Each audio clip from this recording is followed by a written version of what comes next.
Siamo rimasti profondamente amareggiati di vedere un comune veneto, addirittura della provincia di Verona, il comune di Rivoli, che ha osannato, che ha fatto una grande manifestazione a favore di Napoleone Bonaparte, colui che proprio nelle Pasque veronesi uccise 2000 persone. Quella targa a Napoleone, scoperta nel comune di Rivoli con la partecipazione del comune di Verona, mentre altrove, come per esempio a Madrid, si celebrava la resistenza a Napoleone, è un fatto che ha lasciato basiti in un'associazione come Venetinet, composta da cittadini, professionisti, intellettuali e imprenditori che studiano la storia della Serenissima, occupandosi anche di temi attuali come il federalismo e l'autonomia del Veneto.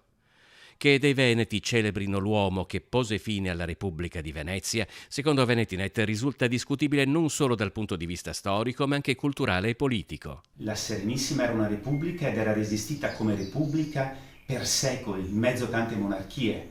Immaginate solo che l'invenzione di Gutenberg della carta stampata con la tecnica moderna, quindi le stamperie moderne, trovò la sua prima utilizzo, il suo primo proprio uso massivo a Venezia, perché a Venezia c'era la libertà, si poteva scrivere, pensare liberamente.